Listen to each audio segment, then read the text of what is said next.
Yes, and it should be owned by talent acquisition. That's what I would say. I guess my colleagues on the other side would see it differently. No, but again, there needs to be. Also, when we think about, and I'm not sure if we talk about that later, but I also see retention as not only a KPI, which is nowadays kind of widely used in talent acquisitions when we think about early attrition. Welcome to the All In Recruitment podcast by Manatal, where we explore best practices, learnings, and trends with leaders in the recruitment space. If you have liked our content so far, please subscribe to our channels on YouTube and Spotify to stay tuned for our weekly episodes. My name is Lydia, and with us today is Tim Ackermann, a senior HR leader who was most recently the Director of Global Talent Acquisition and Rewards at ODA. Thank you for joining us today, Tim, all the way from Germany. My pleasure, and it's an honor to be virtually in Asia. So tell us a little bit about your journey into the talent acquisition space, Tim. What's really the anchor for you? Well, I think, first of all, I need to mention what is now called, I'm very senior. So I started in the mid-90s in talent acquisition. And I think in most areas and regions, the term even didn't exist. So my journey is a little bit unusual, at least in my experience. I started as a generalist. So at that time, usually recruitment and graduate recruitment was more like an entry-level position, and people then developed into becoming real HR business partners or real people. But I did the opposite. So I started as a generalist and saw that there's a lot of opportunity and fun in talent acquisition and moved into talent acquisition. Did that for 20 years with some side steps. And in my journey, I think I, over the time, enhanced my view on talent acquisition. It's something I'm pretty sure we elaborate today a little bit more. Not only seeing it as something where you do a little bit of employer branding, a little bit of sourcing, and a little bit of recruiting, but also look into retention, employee value proposition, and these kind of topics. And for me, I would say, the hook for me is not that much that I like to work with people, which shouldn't say that, but it's not my trigger, to be honest. My trigger is that in talent acquisition, you have the biggest impact on an organization and also on people's lives. So you can change people's lives for the better, even if sometimes you give them, for example, a decline in their career journey. And sorry, you're not the right talent for us, but if you do it the right way, it might actually lead them into other areas of development. I think that's a trigger for me. Where I currently am, you said I'm the former global director of talent acquisition and rewards at ODA. I'm currently thinking about also stepping into the consultancy business, not that much headhunting, more like building talent acquisition organizations and strategies and mentoring and coaching talent acquisition leaders. I'm in discussions there with several partners where I might take on a partnership, but also I'm again looking into corporate roles. And that's what I really like about talent acquisition. You can see so much. It's marketing, it's psychology, it's business. So that is actually the main trigger for me to work in talent acquisition. So Tim, your experience leading global talent acquisition functions across company types. I mean, your profile has from startups to global corporations. It would have given you good insight into this space, obviously. And how would you say the TA function in startups differ from that of large corporations? If I only focus on those two aspects in terms of the companies, and let's assume both are global at least, I would say, well, first there's a similarity. So again, you want to fill a role, that's for sure. But in startups, it's the organization in general. Usually, talent acquisition starts out as a generalist role, because you don't have the resources to split up roles, like getting sourcers in, getting someone who's responsible for employer branding in a startup. Sometimes, or in the very early stages, the people director does the recruiting. Sometimes it's even done in the business. So I'm currently consulting a very, very small startup in a very early phase. And there it's done by the two founders and myself. But then when the organization grows, you get more into separating those kind of roles. So you get into specialization, and again, talking about generalist versus specialist. And the other part is, I think, in terms of the challenge for the talent acquisition function, and specifically for the sources and the recruiters, when you are in a startup, it's very difficult to reach out, but to reach the talent you're looking for, because you don't have this employer brand. There's a certain pocket of talent which is very much attracted by startups. But if you're looking for more experienced people and certain areas of talent, people who are a little bit more senior, it's very difficult to make this sales pitch. So make this approach and convert them into really active candidates and even to get their attention. So I think that is the biggest challenge you would have as a recruiter, sourcer, and even employer branding manager in startups. And that is actually something which is also difficult to work out with the business side. So what might be a way to think around the value proposition for a small company? How would you present that to a candidate when you're reaching out to talent? I think if you are looking for passive candidates who don't know you, it's the same with even if you are in a multinational corporation, but you're looking, for example, for talent which is outside of your core business and you're in a B2B business. So let's say you are world market leader in air conditions and you're looking for someone for the finance department. They won't know you, so it's almost the same. I try to get the business involved to do these things. So really to reach out to them, then also to personalize, and I think it's our bread and butter business, to personalize the message. So make sure that this person understands that you are reaching out to them specifically and you're not just another person who's just spamming your inbox. But that's being done not by myself, but by the business leader who's actually recruiting these kind of people. And also again, I think it's 101 in terms of approaching people. Try to put it in the first two sentences. Because even when I'm getting let's say a request or a message on LinkedIn, I just look into the first paragraph, and if it's not interesting, there are tons of other messages which I can read if I don't know the person. So I think these are a few ways to work around. In terms of employer branding, I think that's really difficult, and that's again specific for startups. Here in the Berlin space, when I'm in, let's say, in search mode, like I've been before I joined Oda, and I'm approached by corporations or small startups, they're all telling the same story, and they all have the same story. So they all say, well, we have this great vision, we have this great technology, we have this agile team, or we will have this agile team, and these kind of, you have flexible work possibilities, and you can bring your dog to work, but we don't pay much. So that's really, it's always the same message, and try to differentiate yourself from that, because you're convinced that you have this great culture, but focus more on what's else. Because everyone has this great culture, at least in terms of lip service, and that's really, really difficult to find. And also to get the founders of the corporation to acknowledge that. They are so convinced by their product that they don't see that, all the other founders are thinking the same. So that's a little bit of a tricky situation. So, Tim, as a consultant, I understand you've had many conversations with CHROs around the state of talent acquisition today. So what might be some challenges around TA today that you've heard, and what are some ways to work around them?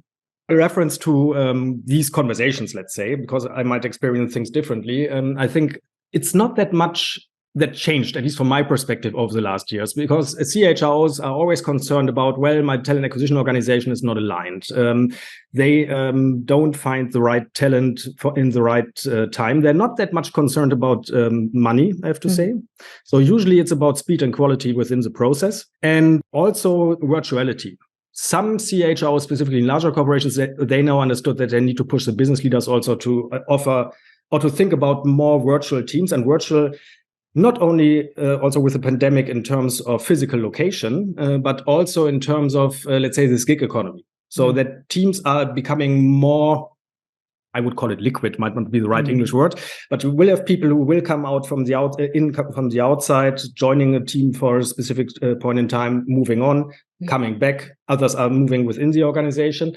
And another thing which is getting more and more attention by CHROs, and which I'm also trying to push, is that talent acquisition is not only an externally focused function. So corporate talent acquisition needs to include the internal talent landscape and also the internal skills map. And I think it will merge over time more and more with talent development.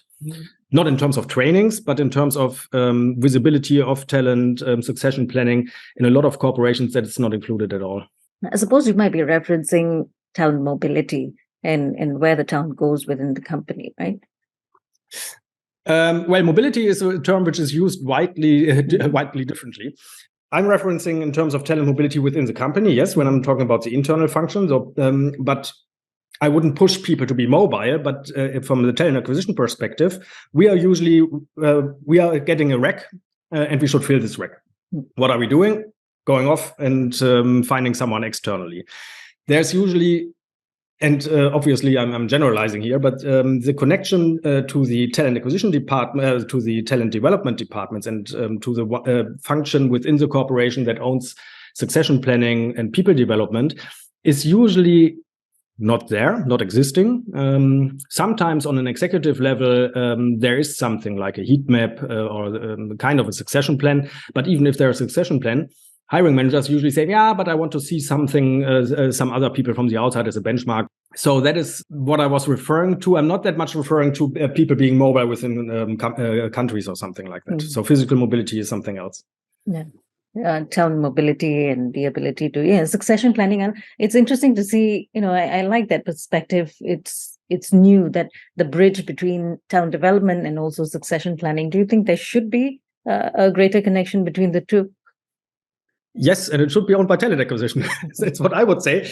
I guess my colleagues on the other side would see it differently. No, but again, there needs to be.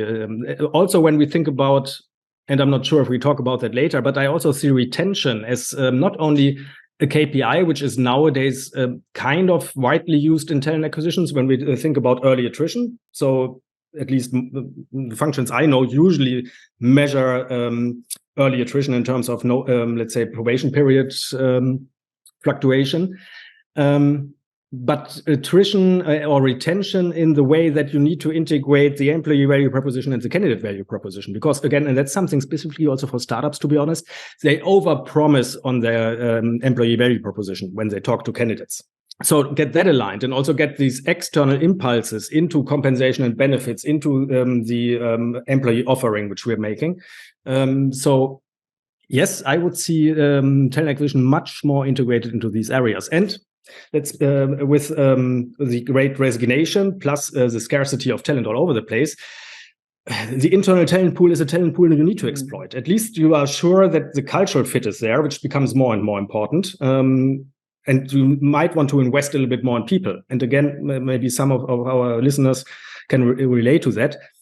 Sometimes people are leaving because they don't get a good compensation package. And then the new person hired gets a higher package than the person who was leaving. So why didn't we invest in firsthand into those people and keep them? That would have saved us tons of costs in terms of integration costs and recruiting costs and so forth. So yes, to answer your question short. So, Tim, let me just move to the executive search space where you're also involved. So for recruiters in the executive search space, what might be some trends that they should prepare for in the near future? So with the rise of AI, for example, and also with social networks, maybe referring back to the time when I started. When I started, the benefit of an executive search company was mainly the network of the respective consultant or partner working with me, because they are in this space. LinkedIn didn't exist. Nowadays, we're all doing kind of active search and can reach out to people. So the benefit of an executive search company nowadays is still there. There's a networking part, and it depends a little bit on the talent pool you're looking into, because in some talent pools, it's still expected to be approached by an agency, not by a company. In others, in a lot of markets, it's legally forbidden to reach out to a competitor. So you need to have an agency to do that. And still, there's this kind of network aspect when it comes to really understanding what the company needs and what the candidates are looking for and what they're capable of. So one trend for me, besides you need to prepare to, compete against internal recruiting functions and AI, candidate experience, because also from my own experience, good agencies always are looking at their candidates as a really valuable resource, and not only as their cooperation partner because they give them the money. I think that's something, well, it's not a trend, it's more out of experience what might be a sustainable business practice, to say so. But I think specifically when it comes to trends, you need to get closer to the business and you need to improve candidate experience for for your candidates, obviously. So on that note, on the senior level search space, what might be some ways to capture and keep the attention of a candidate? Ghosting is definitely something that it needs to be addressed, of course. Yeah, and it's actually we're always talking about candidate ghosting, but what I'm talking about is the opposite. So it's corporation ghosting, which also happens, even on CHRO level, to be honest. I think when we look into how you get the attention and how you keep also these kind of talent engaged on a very high level, it's the same like with any other candidate, only that the priorities change. So I think specifically speed when it comes to this, and the candidate experience and personalization aspect becomes more and more important the higher up you are in the hierarchy, or the higher up you're aiming. So let's say with an entry-level hire or graduate hire, usually you have more formalized processes. It takes a little bit longer. You might have even training programs, blah, blah, blah, blah. And they are also nowadays scarce talent, but still they're more flexible in accepting that they have to wait sometimes and that processes take longer. Can't do that with executive hires. So speed for me is the most important part of, well, any kind of hire, but here the higher you are up in the hierarchy, I think it's becoming more and more important. And if you're not fast, or even if you're fast, candidate experience in terms of talk to the people. So let them know where they are in the process, what's happening, where showstoppers, and be personal about it. That's for me the most important aspects. And there's also that question of identifying the qualities of a senior level hire that would add value to that prospective organization, especially in terms of culture as well as business. So outside of skill sets, what are the traits of a great senior level hire given the economic and technological changes that we see today? I'm not sure if it's even with the changes. I think this kind of fast-paced, agile environment only puts more focus on what senior hires needed to be in the past as well. But in reality, well, not all of them were. Skills are getting less and less important the higher you go up in the hierarchy again. It's more about all these kind of competencies, engaging people, finding a clear vision, and also really communicating and executing on these clear visions, and not just changing from day to day. That's not agility. So you should have a clear picture in mind and be able to communicate that.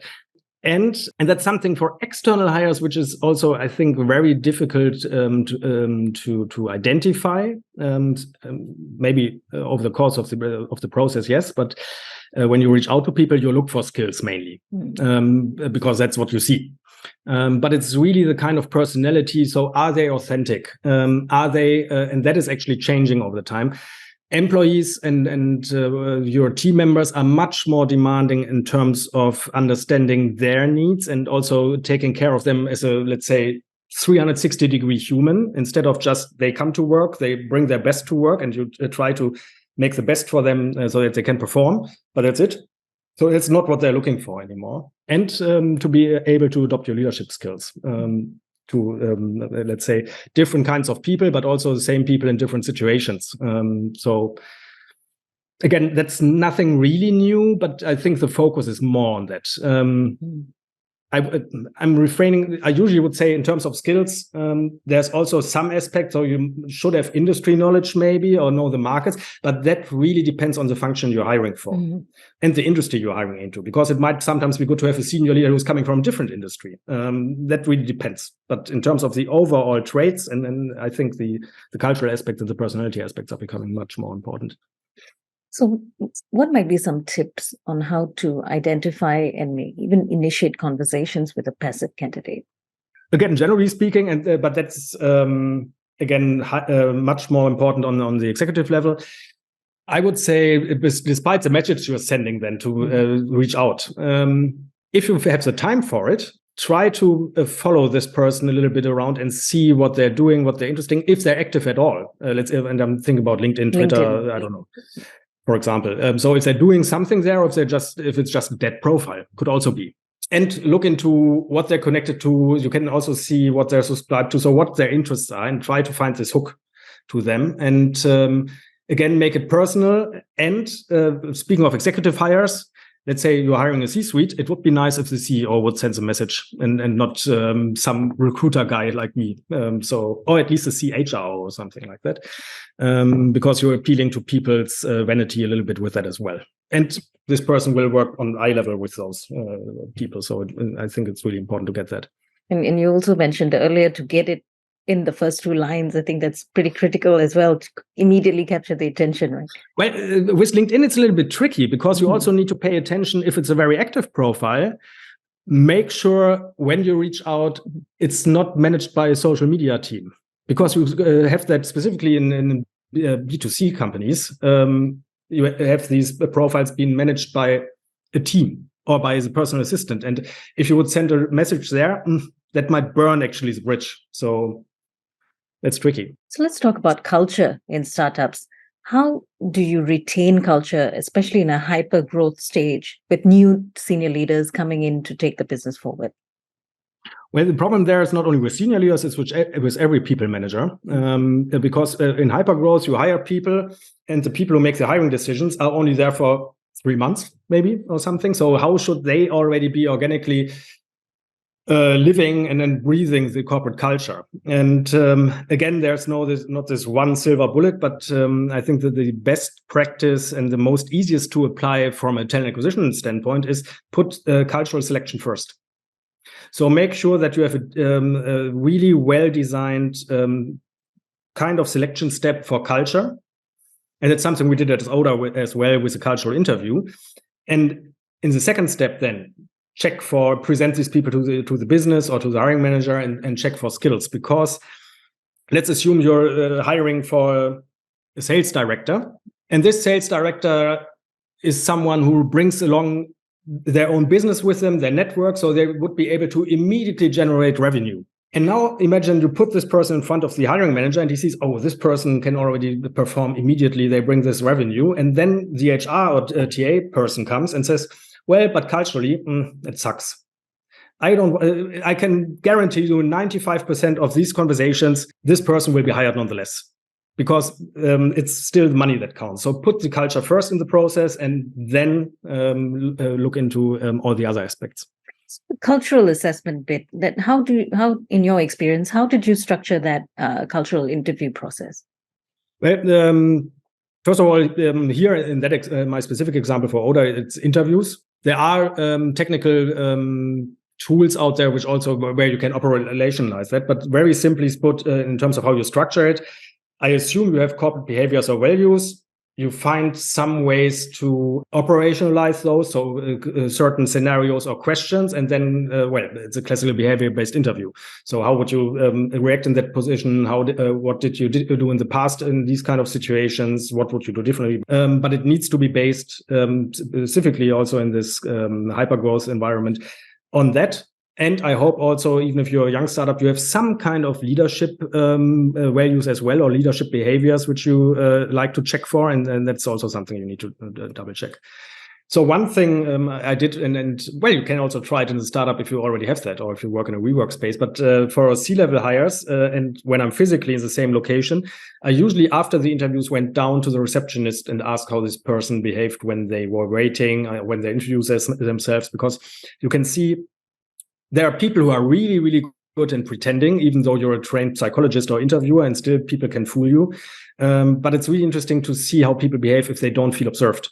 And that helps. Or if you have someone, I don't know, even if you have an elevator guy or a PA, ask them if they did a little bit of conversation, if they treated them with respect. And then that's something, if that's part of your values, if you are in an organization which doesn't value these kind of things. And in terms of technology, we also see many new use cases today for ChatGPT and other generative AI technologies that are coming in really fast. So what would you say are 3 HR tech trends for the near future?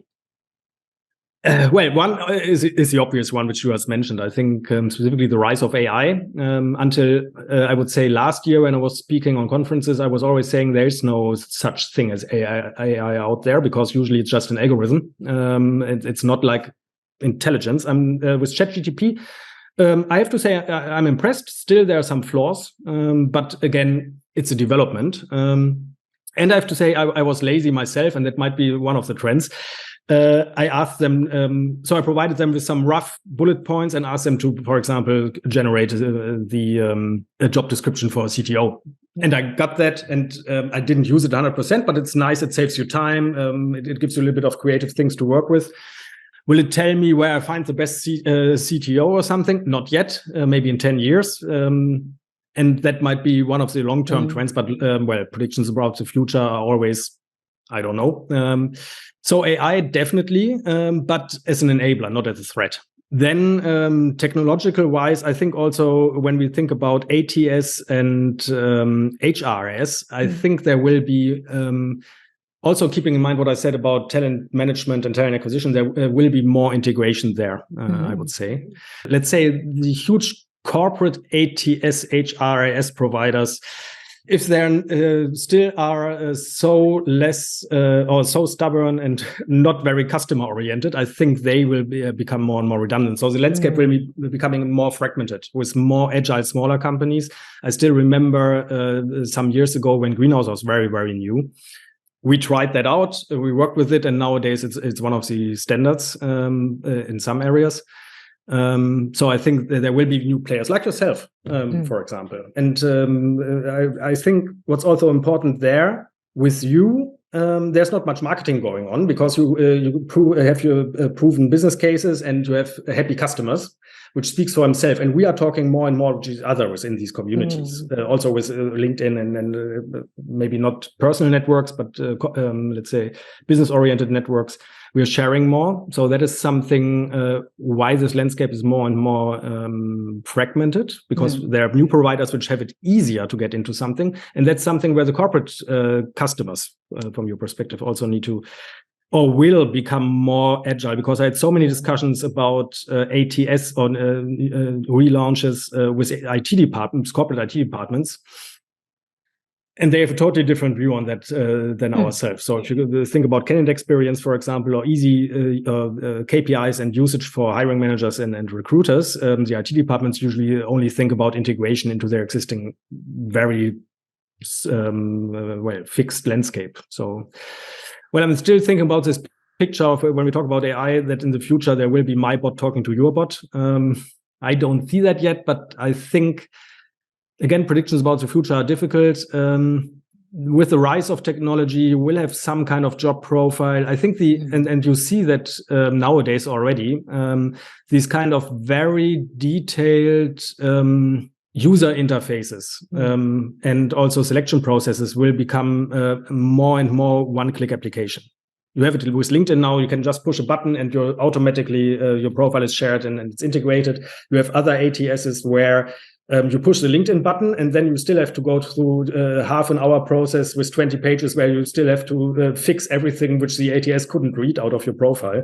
So you lose candidates like crazy with that. So coming back to speed. So I think that's another trend. So you mentioned ATS being something that is definitely something that needs to be integrated into the larger system, and it's definitely going to be one of the trends to look out for. So what would you say has been the impact of recruitment tools, such as ours in Manatal, on the industry? You know, it can be in terms of time, cost, quality of hire, perhaps. When I say integration, I don't mean API. So nowadays, every ATS can somewhat link to it, but it's more like getting other functions.